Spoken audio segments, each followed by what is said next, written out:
go to Mark in 5, 4, 3, 2. Good hit. The president wants to spy on 200 million Americans without a warrant. Has he read this document, which he was sworn to uphold? Now, I will not have you libel Abraham Lincoln. I don't understand the problem with registering guns. We register cars. Every nation has the right to self-defense under the United Nations Charter. Why shouldn't Israel exercise it? Meet Mark Levine. Good evening, America. I am Mark Levine, the host of The Inside Scoop. Did you see Barack Obama's second press conference today? I thought it was masterful. I think there's a reason why the Dow Jones Industrial Average went up the highest in the last 2 days it's done in more than 20 years. Barack Obama presented his economic team. Perhaps the best choice, I think, for Treasury Secretary Timothy Geithner, someone who is currently the chairman of the Federal Reserve in New York, the head of the New York Bank, someone who's been watching this crisis for quite a long time and who's been warning the current president of this crisis for a long time. His warnings had been ignored. He was the one who was saying we have to regulate these complex derivative credit swaps, and no one seemed to understand the same thing that brought our economy downhill. Barack Obama came out there, he presented his plan, he showed his economic staff, but more importantly, he made clear that this is a crisis that, first of all, is going to be deep. This is going to be the worst since the Great Depression, but that he had a handle on it. Not just monetary policy, not just financial policy, but also taking care of Main Street, as he calls it, middle America, those of us, ordinary Americans, who are really the ones who fundamentally keep the economy strong. This hour, I want to talk about not just the crisis we're in, but the way out of the economic crisis. What is it that we have to do? What kind of stimulus package do we need? What should we do with regard to the auto companies? Do you think they should be bailed out? If so, how? What should the unions do? Should they tighten their belts further? Or are workers actually our path out of this crisis? If you didn't see the press conference, I'm going to play for you a little bit about it right now to give you an idea of what President-elect Barack Obama had to say. We cannot have a thriving Wall Street without a thriving Main Street. That in this country we rise or fall as one nation, as one people. Today, Vice President-elect Biden and I are pleased to announce the nomination of 4 individuals who meet these criteria to lead our economic team. Timothy Geithner as Secretary of Treasury, Lawrence Summers as the Director of our National Economic Council, Christina Romer as Chair of the Council of Economic Advisors, and Melody Barnes as Director of the Domestic Policy Council. Having served in senior roles at Treasury, the IMF, and the New York Fed, Tim Geithner offers not just extensive experience shaping economic policy and managing financial markets, he also has an unparalleled understanding of our current economic crisis in all of its depth, complexity, and urgency. Tim will waste no time getting up to speed. He will start his first day on the job with a unique insight into the failures of today's markets and a clear vision of the steps we must take to revive them. The reality is that the economic crisis we face is no longer just an American crisis. It's a global crisis, and we will need to reach out to countries around the world to craft a global response. Tim's extensive international experience makes him uniquely suited to do that work. Growing up partly in Africa and having lived and worked throughout Asia, having served as Undersecretary of the Treasury for International Affairs, one of the many roles in the international arena, and having studied both Chinese and Japanese, Tim understands the language of today's international markets in more ways than one.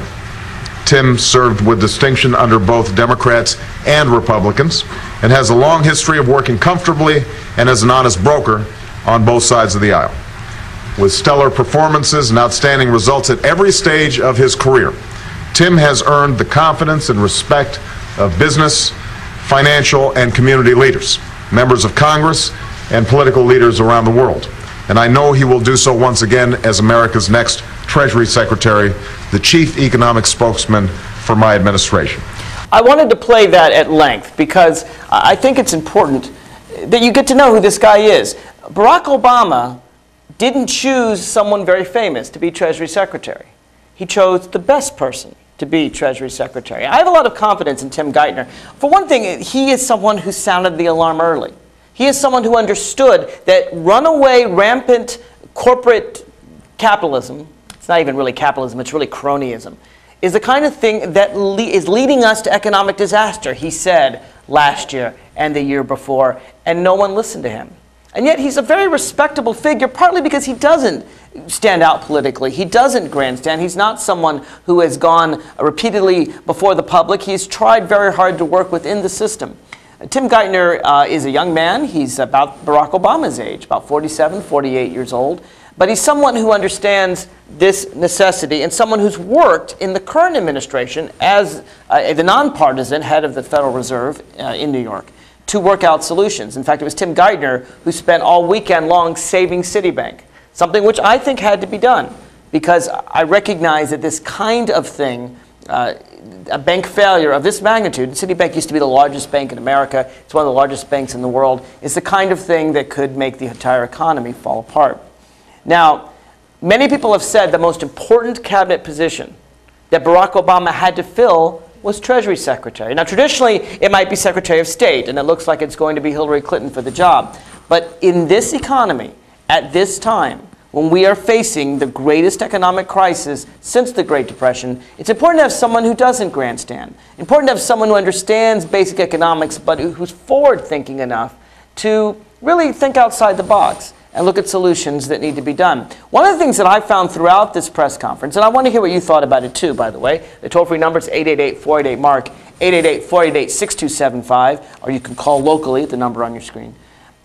One of the things that I thought about this Tim Geithner and about really the whole press conference is that Barack Obama is showing he's not a man who's going to say something, ideologically stick with it, whether it's good or bad or smart or not smart.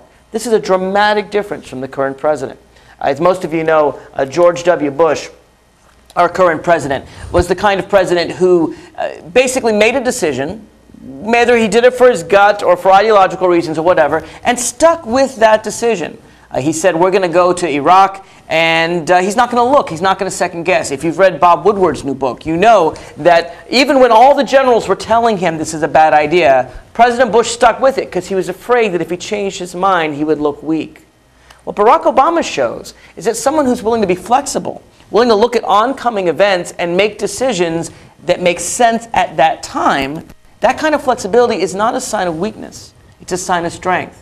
Republicans might try to push that as flip-flopping, but actually what I think Barack Obama is saying is, look, I don't know what the situation is going to be on January 20th, 2008. The reporters, we're going to play some of this, pressed him as to what would be the size of his package, his economic stimulus package. And he said, look, I'm going to have to see. I'm going to talk with my economic team. I'm going to talk with members of Congress. Barack Obama understands that he has no power, official power, until January 20th, 2009. But he's preparing to hit the ground running, as he said, doing a terrific idea. The Congress is getting ready to present him a package. They'll be ready for him to sign on Inauguration Day. Now, why is this? Why do we have to wait till January? Well, it's very simple. The Constitution of the United States, which I keep right here, makes very clear that there are 2 days to that in the Constitution as to when there is a transition. We can go over here if you want. There we are. There are 2 days. One is the day when Congress has its transition, and the other is the day when the President has its transition. Congress, according to the Constitution, comes into office on January 3rd. The President on January 20th. Now, there may well be a lame duck session of Congress. A lame duck session, of course, is a Congress that's left over from the prior session. In other words, a lame duck, it has an expression because the idea is that this is a politicians that have as much power as a lame duck. But it's an old expression, and it means basically after an election and prior to the new people coming in. Currently, Congress is very closely divided, with 51 Democrats, really 49 Democrats and 2 independents, including Joe Lieberman, who's kind of a shaky Democrat, and a smaller majority in the House. And this Congress went to the President. In fact, we know that Barack Obama talked with President Bush and said, we need a massive stimulus package. We need to help ordinary Americans. We need to help Main Street. And there's a reason why, not just politically, but economically, it's a great idea. I want to talk about that this hour. And George Bush said no. He said, I'll do it only if you give me what I want. Give me the Colombian Free Trade Agreement. Help me help the big corporations move jobs out of the United States into Colombia, a government that, let's face it, has its own problems with not really respecting human rights the way it should. Barack Obama said no. He said, I'm not negotiating with you. You're a lame duck. Bush said, hey, you want a package in December? You got to do it my way. I will let the American people suffer, George Bush said. I will allow Americans to be fired. Millions of jobs will be lost. The stock market will crash. If you don't give me this little thing I want, the Colombian Free Trade Agreement, sorry, I'm not going to help you. Well, Barack Obama, to his credit, a lot of people don't think he's tough. This young president-elect said, no deal. He said, no deal. Mr. President, we're going to hit the ground running in January. If you don't do it our way in December, we're going to do it our way in January. So using this part of the Constitution, the Congress will convene on January 3rd with a substantial Democratic majority, at least 58 Senate seats, possibly 59. In fact, I think 59 is quite likely, looking how Minnesota recount's going, even conceivably 60 if we win the runoff election in Georgia December 2nd. I don't think that's going to happen. But Democrats will be in control. Even when President Bush is in office from January 3rd to January 20th, Democrats will have strong control of Congress. They can pass a bill in both the Senate and the House, a massive stimulus package, and hit the ground running and literally present that bill to Barack Obama on Inauguration Day. And I, for one, would love to see him up there, be inaugurated, give his massive speech, and in the middle of that speech, wouldn't it be great if he would say, hand me the bill, and in the middle of the speech say, I am today signing, and signed right up there on the podium to show that within minutes of becoming President of the United States, this is a president in charge. So I don't know if he's going to take my advice, but President-elect Obama, you hear me? What great symbolism would that be? You'd be the first president in United States history to, in the middle of your inauguration speech, make a bill into law. What is that law? That law is a massive economic stimulus package, massive government spending, exactly the kind of thing that Republicans say is harmful to the nation. And let me tell you something. In normal times, I am a fiscal conservative, as most Democrats are. As you may well know, during the entire reign of the Republican Congress, we had Republicans insisting on massive, massive budget deficits. The reason we have the largest deficit ever in American history is because Republicans believe in spending without taxing, in borrowing lots of money from China and Saudi Arabia to make sure that they can pay, for example, for the Iraq War now so that our children have to pay for it later. The Republicans understood that Americans didn't want to pay for the Iraq War, so they decided to push that on our children and grandchildren. Normally, I'm a fiscal conservative. The Democrats, in fact, were the ones that did the pay-as-you-go policy. You may know that. The idea is that if you're going to spend money on something, you have to have the money in the budget to pay for it. And that is right in normal years. But you know what? When you're heading to the greatest depression since the Great Depression, all rules are thrown out the window. This is a difficult time, but it's not a crisis, it's an opportunity. And an opportunity to enact legislation to help Americans for years to come. Infrastructure, healthcare, education. There's a time when there should be big spending, and that time is now. Give me a call. Let me know if you agree. The toll-free number is 888-488-MARK, 888-488-6275. Back after this. Osama bin Laden calls getting nuclear weapons a religious duty.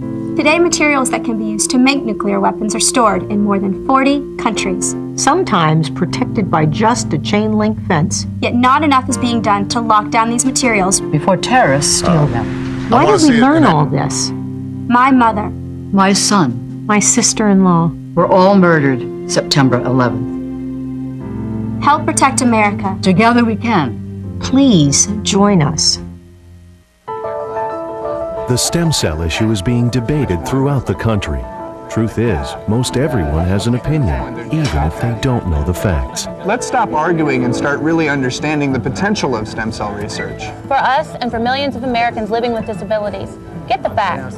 Call 1-877-842-3442 for It is free going to information be from the of Stem a Cell size and Research scope Foundation. that is necessary to get this economy back on track.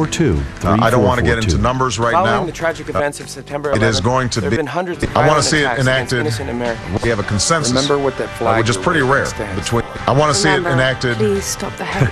We're stronger when we are united. Remember what that flag you're waving stands for. One nation under God. Indivisible. With liberty and justice. I want to see it enacted. In America, there's either room for everyone, or it's not America. Don't pick the wrong fight.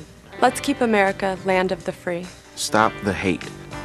Planning a home renovation? Put this at the top of your to-do list. Because after 10 years, none of you are protected against tetanus and another potentially fatal disease, diphtheria. A minor injury, such as a cut or a scrape, can put you at risk for a tetanus infection. And while safety gear offers some protection, an up-to-date vaccination called the TD booster is the best insurance against tetanus. So get the TD booster. If it's been 10, do it again.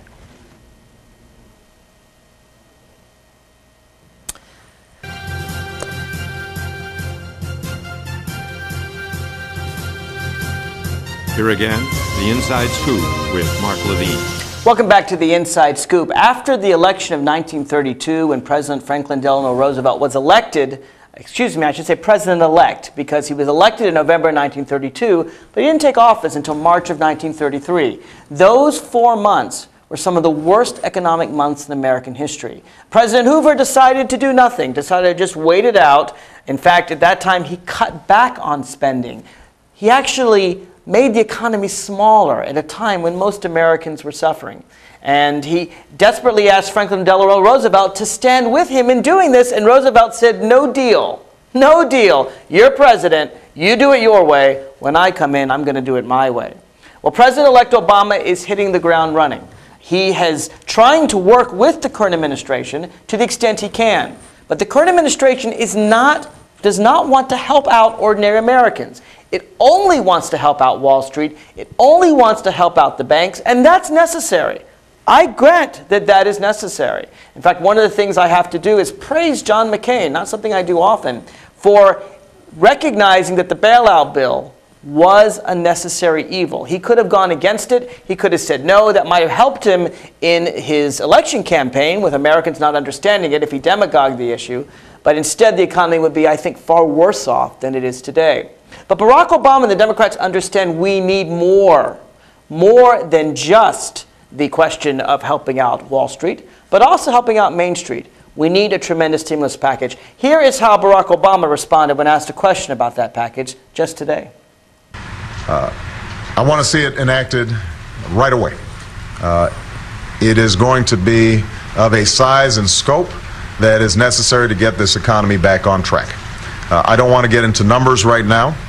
Part of the task of this economic team behind me is to help to shape the details of that plan in consultation with Congress, the Federal Reserve, and businesses and thinkers across the country.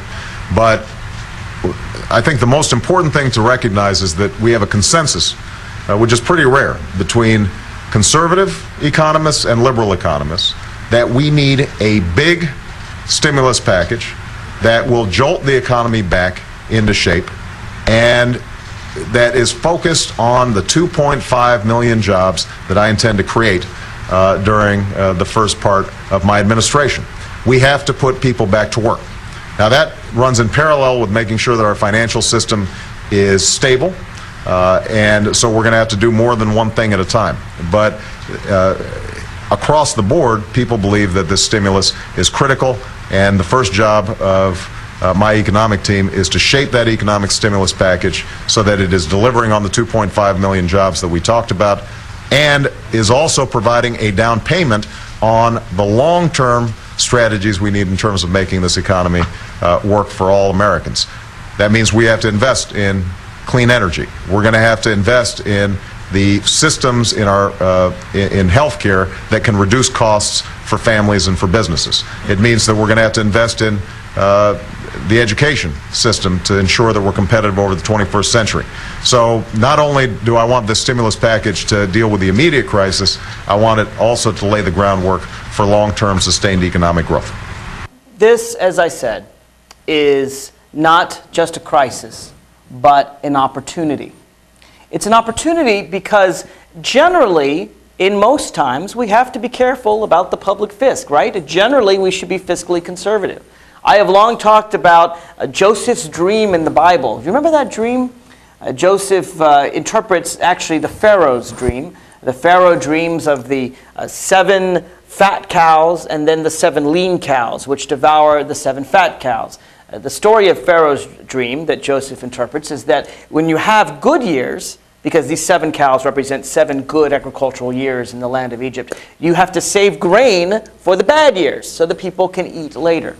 The point is that any economist will tell you, conservative or liberal, Barack Obama is absolutely right about this, that in good times, you need to run budget surpluses, despite the fact that what George Bush did when we had a small economic boom in the O's, not like the boom we had in the 90s under Bill Clinton, but the boom that we had in 03, 04, 05, 06, that's the time when you need a surplus. That's the time when you shouldn't have tax cuts to the super rich. That's the time when you shouldn't be spending money on Iraq that you don't pay for. You save then for the lean times.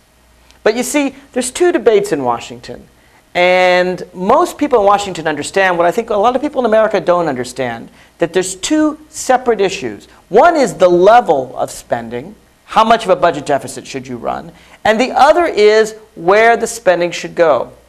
Now, Republicans and Democrats will make you think that they're only caring about the budget deficit. Republicans particularly say, we hate government spending. Well, that's not true. Republicans love government spending. They love government spending on war. They love government spending on Halliburton. They love government spending on extremely rich people, on corporations, tax cuts for oil companies, making sure that, for example, Prime Minister Maliki of Iraq can hand out tractor trailers full of cash, 18 tractor trailers containing $8 billion of cash, handing it out to all the people who we think will help out George Bush. And if not, well, they'll just mislead us on our intelligence. These are the things Republicans want to spend money on. Bridges to nowhere, for example.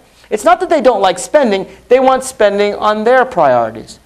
Democrats like spending too, but they wanted spending on their priorities. Health care for the middle class. Making sure that children can go to college. Even children without rich parents, Democrats think, should have an opportunity to go to college. Democrats think that we need to get off our addiction to foreign oil. Republicans believe in oil. Drill, baby, drill. They want to make sure that our economy is tied to oil for the next 2 centuries. Democrats say no.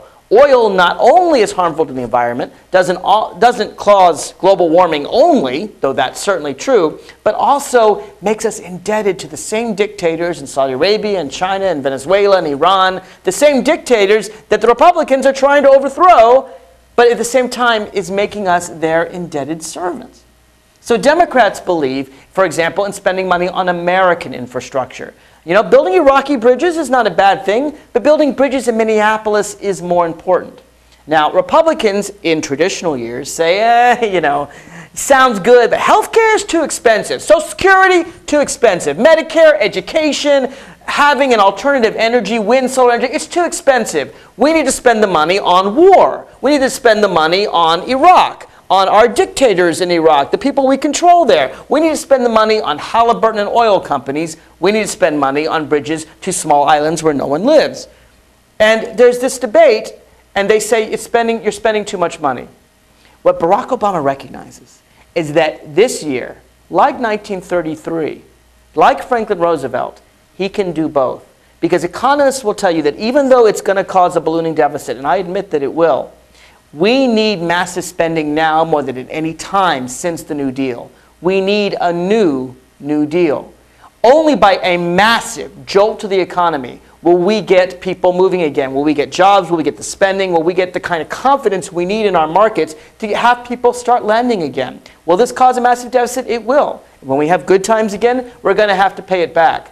But one terrific reason why it's great that John McCain is not our president-elect is John McCain believed in the exact same economics as Herbert Hoover. John McCain believed in the middle of a Great Depression that you constrict the economy, that you cut government spending, that you make the economy smaller, that you, for example, make people pay more for health care, more for the education and all the general things that middle class is already suffering on. And by doing that, by making all Americans poor, he thinks he's going to help the budget. Barack Obama understands that this is a time when conservatives and liberals alike understand we need massive government spending. Now, don't think the Democrats always support massive government spending. We don't. You know, for example, in both the Clinton years and the Bush years, it was Democrats that were putting the brakes on spending while Republicans wanted to do a lot. This isn't about the level of spending. It's about where the spending goes. And because every economist in America, conservative and liberal alike, Barack Obama's right about this, believes that in an emergency, and we're in an emergency, we need massive government spending. As a Democrat, he can decide where that spending goes to. It can go to health care. It can go to education. It can go to green energy. The idea that, yes, we need wind and solar, clean energy, and it can go to the hybrid car, the fuel cell, maybe even as Brazil did, they have their cars run on sugarcane. Whatever it is, Barack Obama understands that these are the priorities. Building bridges, for example, the same thing that FDR did back in the New Deal. Building infrastructure that can last for a generation. You've seen it, so have I. We've seen the crumbling roadways. We've seen it all across our nation, not just in the Washington, D.C. area. We've seen it in the bridge that fell apart in Minnesota to people's deaths. This is the kind of thing where you not only spend the money we need to spend, but spend it on something lasting. John Maynard Keynes, the economist of the 1930s, said that if you have an economy like they had, where there's simply not enough demand, where the whole economy is collapsing, where there's a fear of deflation, actually, as there is now, as there was in the 1930s, you could pay people to dig ditches. You could put money underground, pay people to dig ditches to get that money, and that would be better for the economy than what Herbert Hoover was doing. And Keynes was right. And interestingly, I don't know a single economist that disagrees. I know some Republicans that disagree, but I don't know any economists that disagree. We need massive spending, and the best part is if we spend it on the right thing, if we spend it on infrastructure, if we spend it on bridges and highways and schools and roads, if we spend it on the kind of thing that can last 30, 40, 50 years from now, on national parks, on clean energy, this is the kind of thing that can help Americans for a generation to come. This isn't money that's thrown away. This is money that we can use for the future. This is a tremendous opportunity. And I know the Democratic Congress will hit the ground running. They will come in on January 3rd. They will get the bill in place. There will be enough of them to avoid any Republican filibuster, I think. And then on January 20th, 2009, Barack Obama is going to sign legislation. The largest stimulus package since the New Deal. We'll have a new Deal in America. That's the only way to get us out of the economy and help us for the future. When we come back, I want to talk about the big three automakers. Should we bail them out? They came to Washington. They had their hands out. Should we help them? Do they even know what they're doing? We'll be right back after this. Around the world, 1 out of every 3 women will be beaten or otherwise abused in their lifetime, often by a family member or loved one. A future free from violence. It's all she's ever wished for.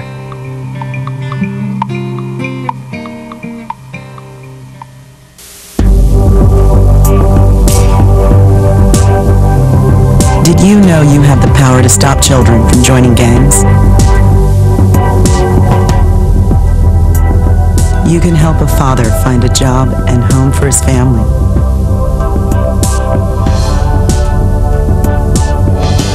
You can assist a woman who can't afford the medicine she needs to live and the home she can't live without. You can choose to make a difference in our community. Support Volunteers of America, and you can help improve the lives of nearly 2 million Americans each year with programs and services that help individuals and families overcome their challenges to become as independent as possible. Support the programs that are working in our community. Contact Volunteers of America today. Call 1-800-899-0089. For some folks, saving for the future is easy, but for you, it might take a little more effort. Saving for your future is your responsibility, and there's a lot to save for. I never thought of that. Like your child's education, perhaps uncovered medical expenses, or just to be sure you can live the way you want when you retire. The time is now to save for tomorrow. Save now or work forever. The choice is yours. Choose to save.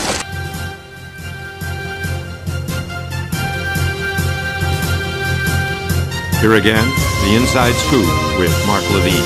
Welcome back to the Inside Scoop. We're talking about the way out of the economic crisis, what President-elect Barack Obama is doing. We also want to talk about what Congress is doing. Did you see the hearing before the House Financial Services Committee where the big three automakers, their CEOs of Chrysler, Ford, and GM, came and tried to ask Congress for money? You know, I don't know if you saw it, the entire 2-3 hour hearing, but I do know that Saturday Night Live managed to capture on camera the essence of what that hearing was all about. Coverage of the House Financial Services Committee, where hearings on the proposed bailout for the big three auto companies are about to begin.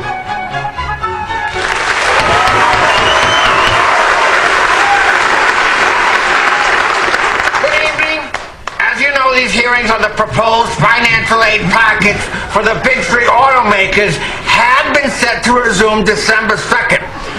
But when Mr. Wagner, Mr. Nardelli, and Mr. Mullally asked if they could come back from Detroit and meet today, 10 days early, I considered that an impressive sign of good faith and granted their request.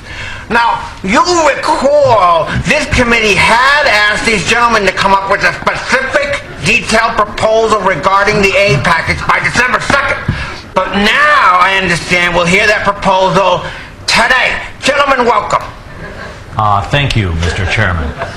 Before we begin, I'd like to apologize to the committee for the fact that we arrived here in Washington so late. As many of you know, instead of flying, the three of us decided to drive here from Detroit, but we had car trouble.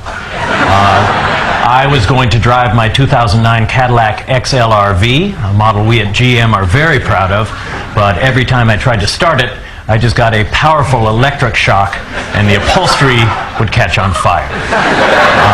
Bob here wanted to come in his new Chrysler 300, but the brakes, steering, transmission, and engine all went out. Also, I believe the windshield came off? Yeah. So we all piled into Alan's brand new Ford Fiesta, which worked out pretty well, except that when you turned on the lights, the heater and car alarm would come on. Plus the GPS system wasn't working too well, and we were just outside of St. Louis when we figured that out. But long story short, we found a Radio Shack, got a new GPS, and we are here. Well, Mr. Wagner, we're just glad you arrived safely. Now, please tell us your proposal regarding the aid package. Sure, of course. As you can see, Mr. Chairman, this proposal is specific, it is detailed, and it is both short and long range. Now, assuming we receive the $25 billion in aid sometime this weekend, on January 1st, 2009, we will request another $25 billion. Then on June 15th, we will ask for $50 billion. On September 30th, another $50 billion. Then, provided there's a rebound in new car sales, on December 15th, $100 billion. I don't want to bore you with the rest. It's all there in the handouts that you've received. I welcome your questions. Now, Mr. Wagner, as I look over your proposal, it seems like just a list of dates covering the next 5 years and an amount of federal money you'll be asking for on those dates. Exactly. Is this not what you had in mind? No, it isn't. Mr. Chairman, we worked really hard on this. The chair recognizes the gentle lady from New York. Thank you, Mr. Chairman. As I discussed a few days ago, my constituents and I are very concerned about our nation's dependence on foreign oil. Now, a few years ago, this Congress passed legislation mandating 200 miles per gallon cars by 2015. So, we've done our part. And my question is, and I'll ask you, Mr. Nardelli, what is Chrysler doing about making more fuel-efficient cars? I don't know.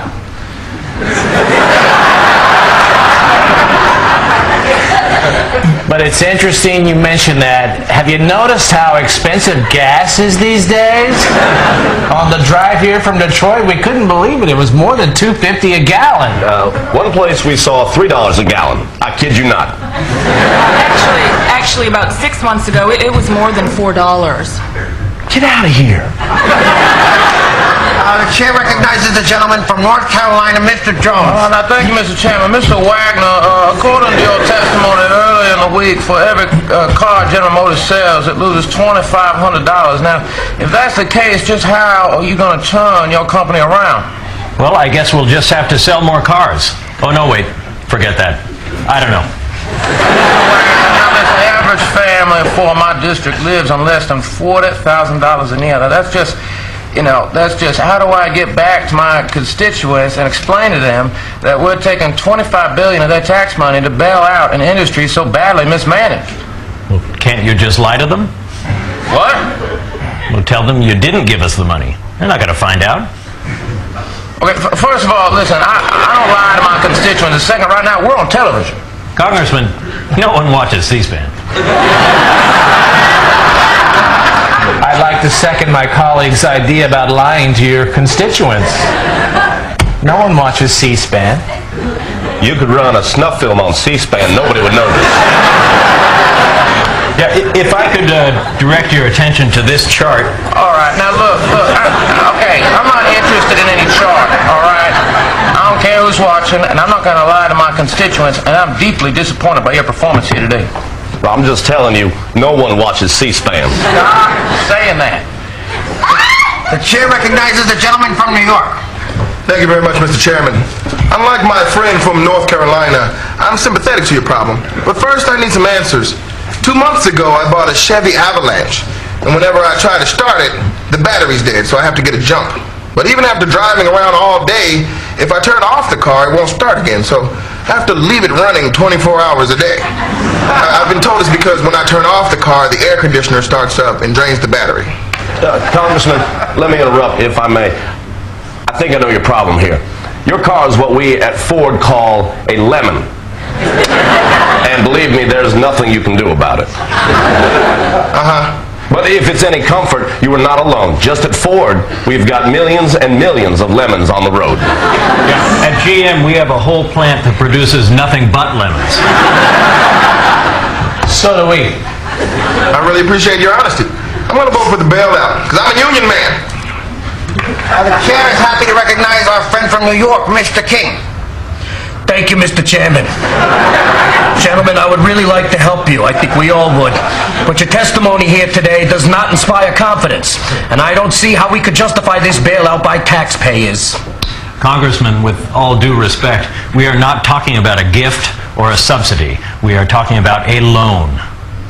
A loan on which you will mostly certainly default.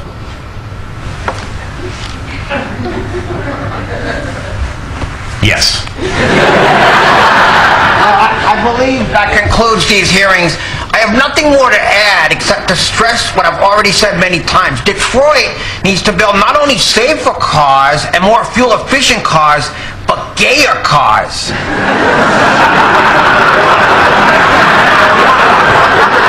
You know, like the Mini Cooper. I think they're adorable. Anyway, live from New York, it's Saturday night! Well, what can I say? Sometimes many a truth is said in jest, and Saturday Night Live really captured a lot of what happened at that hearing. I saw a lot of the hearing, and what you saw, with some excesses for comedy, really was what happened at that hearing. You had members of Congress say, hey, we want to help you, we support the car industry, but we want to know what to do. I mean, we want to help out all those many, many workers that are suffering, right? All the jobs, all the millions of people in plants, all the people in the suppliers, all the people that make parts. There's millions of American workers in the auto industry that would suffer, but you got to do better than that. You've got to give us a plan. You've got to give us a way out.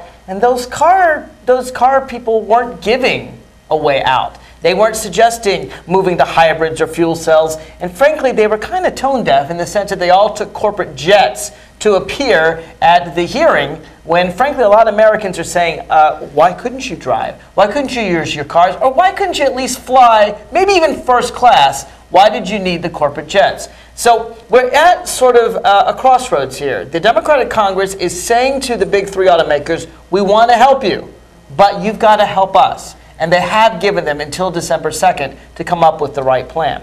But what is the right plan? What is it that workers need to do? How is it that we can help the big three, help the automakers succeed, but at the same time care for all the people that matter, all the people that work for the industry? And what is the role of unions? You heard that one congressman say, I'm a union man, I want to help out the auto industry. But is the management kind of holding workers over as hostages, as it is? Are they holding workers hostages? Are they trying to take jobs at workers' expense?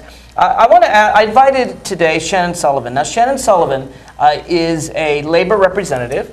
She represents a labor union. But she also recognizes that sometimes you have to help out big management, big companies, at the same time to help save them.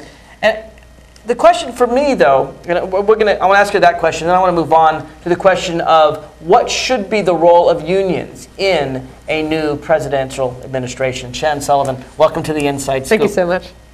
Let me just start on the GM bailout just briefly. I assume that workers. I mean, you have the management. They're coming in on these corporate jets.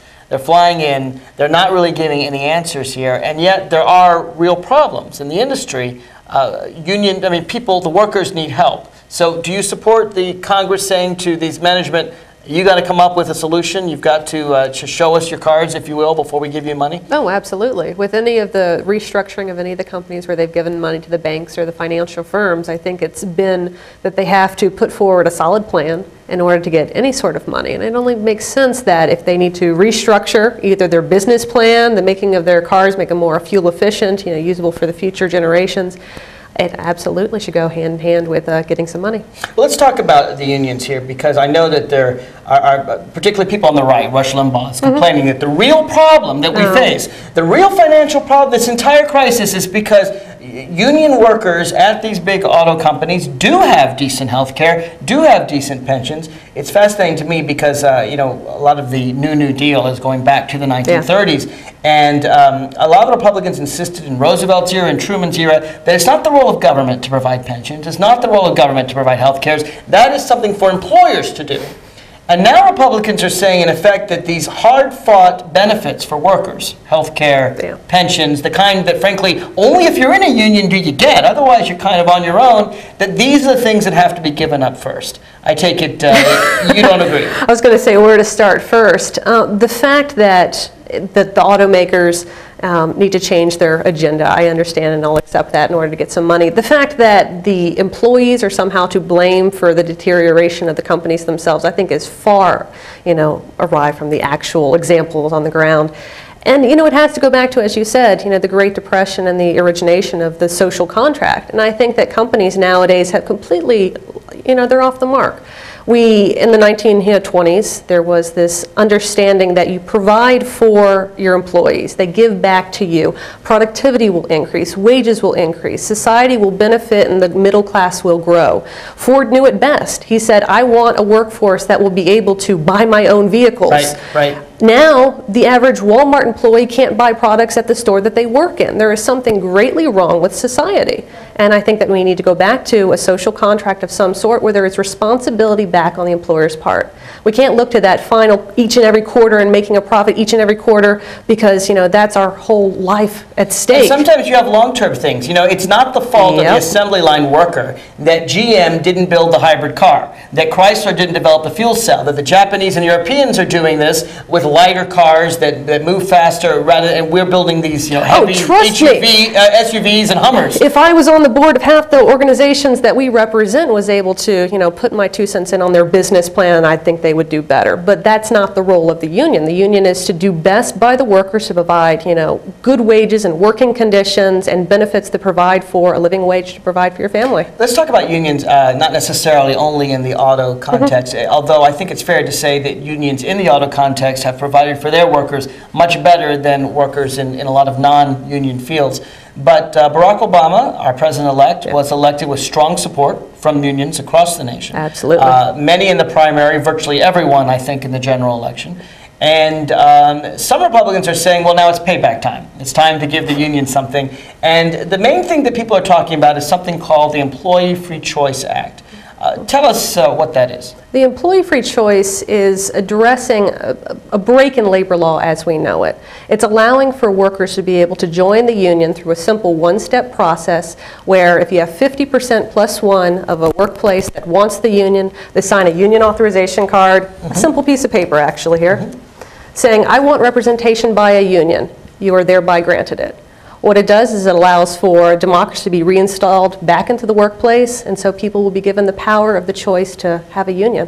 Well, let me ask you this, because obviously people have been unionizing for, I guess, most of American history. I know back 100 years ago, they would use force to break up labor strikes. If you study American history, you know in the teens, the 20s, there were some really vicious union battles. And then came the National Labor Relations Act. I believe that was Franklin Roosevelt, right, under that act. And that allows people to join a union and to fight for their wages. Isn't that act enough? Oh, by far not. Why not? What the Act originally tried to do was restore the inequalities between companies and with labor and to provide more purchasing power for the average worker. And I think when in the Great Depression era, coming out of the 1920s, and the Act actually was in 1935, it accomplished a great deal, and there was an understanding that went along with social responsibility and a social contract with your employers. We have gone a great deal further in today's society, where companies are fighting back. They're no longer living up to their end of the bargain, so they are employing union-busting firms, law firms, to go in and basically intimidate, harass, and coerce people to not join the union. In the case of a contract campaign, to basically stop all contractual measures. Well, so let me ask you this. So let's say you have an election to join a union. How does it work? People have difficult working conditions. Let's say they have difficult safety conditions in a place, or maybe they don't have health care, adequate health care. And so some of them say, well, maybe if we join in, we can have the kind of bargaining power that the management does. We can join a union. How does a union get formed? Does the management say, don't form a union? I mean, what happens there? The process, what we do is we'll get a call often enough in our office, and someone's interested in knowing what the process is to join the union. And it's not something that you hire me and I'm going to make all your worries disappear. The workers in the workplace really do have to step forward. It's something that they have to talk to one another. It is an internal grassroots organizing drive. We assist, we give them all the expertise, having tried this in rough and tumble ways, to guide them through the process and give them what they need to accomplish it. And we give them those tools. But the workers themselves, through communications, the workers sign up. A majority has to agree to join the union, or it doesn't happen. They don't get unionized unless a majority agree to join the union. Absolutely. And they can do so currently. They can't do so by signing on these cards? Oh, certainly they can. Oh, they can? Actually, in the 1930s, the majority of the organizing campaigns, people joined the union strictly through signing up. Okay. This is a legally binding piece of paper, and I know a lot of the controversy around the Employee Free Choice Act now is that this is just a piece of paper, and somehow this lacks significance, and that we are taking away from other mechanisms that would bring contracts are legally significant piece of paper. If you promise to give someone $1 million, that's legally significant. So tell me this, what is the problem? If you can sign up through these cards now, why do you need the Employee Free Choice Act? The process is, you go into a workplace, people sign up. We can file for an election at 30% of cards. Now that's quite silly in our, opinion. We won't file for an election until there's, 60, 70, 80% of the workplace is actually signed up. Why is that? Well, because the employer typically will not recognize these cards as being representative of the unit themselves. How can they not recognize the cards? You told me the law said if you have 30%, you get an election. They could. They could actually say, I recognize that there is 50% plus one of my employees that have signed up and they want a union. I will recognize the union today. Well, wait, so you're telling me the employer governs the election? The employer can choose to have an election itself. And that's where the complication really does come into play. Well, explain this to me, because I would think that if 51% sign up, boom, there's a union, and then the union can negotiate and everything. That's not how it works. Well, absolutely, it's the way it happens. But they doubt, perhaps, the legitimacy of the cards. They doubt that actually So they would actually go to a worker and say, did you sign this? And you have the whole authority of the boss? It is illegal for them to specifically ask whether they have signed a card or which way they are voting. However... But their names are on the card. Oh, the employer does not get access to these. These are absolutely held in the strictest of confidence by the union. I see. Okay, well, that's important for people to know. If they're thinking of joining a union, if they sign up on a card, the employer doesn't get to say, oh, you signed up. Well, here's where the complication is. We are telling the company that we have 50% plus one, and usually we have 70, 80, or higher percent, and we don't believe you. Well, you could just take it to a third party who would say... We want it to go to an election, which all intents and purposes, an election should be... what anyone would want to, if it were free and fair. That's our problem. So they're not free and fair? No. Well, how not? We did a previous show on this where I played a short little tape. It was by, I believe, Gordon Lafer. He's a professor at the University of Oregon.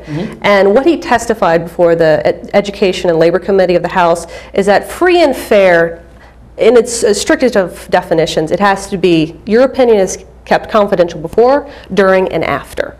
Sure. In other words, the secret ballot. You would think so. You go into the little booth, you have the curtain, you draw it, and that's an election. You put your opinion down, which way you vote in or out of the union, and no one is the wiser. However, as I said before, with these companies hiring these anti-union law firms, they are, in 90% of cases, holding captive audience meetings where they basically intimidate, harass people, pull people to the side. Captive audience meetings. In other words, they bring the entire workforce into a room and during working hours. During working hours. Saying if you vote for a union, it's going to be terrible, it's going to be awful, it's going to hurt you. No, they can't say we're going to ship a company overseas. They can allege to perhaps this will have a negative consequence to our company. Okay. Perhaps you might not get that raise that you were wanting. Perhaps you might not be employed tomorrow. So then the union simply comes into the same captive audience and says, all right, you've had your 2 hours, it's our turn, That would be lovely, but we are denied access to any company facility by law. Well, wait a minute. The employer can have these captive audience meetings and the unions can't. Certainly. So that is why the fundamentals of the Labor Relations Act need to be revised. It'd be kind of like if Obama and McCain were there, and McCain says, all right, you have no choice, you have to listen to my message for 2 hours, and I will let you listen to Obama's message. Absolutely. And that's legal? It's legal. Does the Employee Free Choice Act fix that? What it allows for is, as I said before, 50% plus one of people want to join the union, they sign a legally binding union authorization card, they have to be recognized. Okay, but why is that the solution to the problem? I mean, why wouldn't the solution to the problem be allow equal access to the union and to management so both can present their case, both with, captive audiences, as you say. If the management has an hour where they give it, equal time, let the unions have an hour. I personally would not want any employee to have to go through that. We're not talking about people that can afford to lose their job the next day. We're talking about nurses, we're talking about teachers, we're talking about janitors and people that work in your grocery store. Every hour of their wage is accounted for in their daily budget. But if they're going to have a captive audience from them, I'm not saying you have to do it, but I would not sacrifice someone to that. Equal time for the union? We're talking about actually having something that's free and fair. To go back to very rudimental procedures so that we can, beat someone over the head until they see things our way, no, that's not advancing our democratic society. Let me ask you this. In terms of the cards, the argument is that it's not fair because if you sign a card, then someone can say, well, Joe Smith signed, why don't you, Mrs. Jones, why don't you sign too?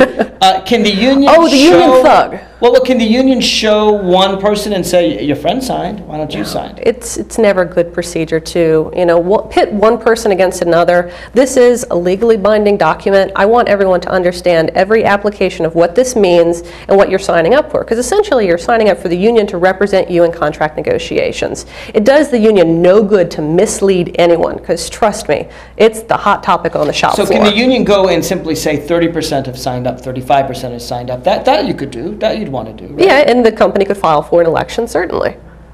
So, but we will always... Then the company files for an election afterwards. And those elections are secret elections. Well, I mean, secret is a very relative term, as I was saying. The companies actually have a funny way of pulling people in. They hire these, union-busting firms, and in 92% of the times, they have private meetings where they will... These are the captive meetings you're talking about. Captive meetings, and then they'll pull people in one by one. They have one by one? One by one. But how can they can't ask them how they voted? You said that, right? Oh, come on. You're smarter than that. So, in other words, they ask them, and then it becomes... How do you feel about the situation? Really? Dance around the bush. They have a rating system. Why can't you sue if they do that?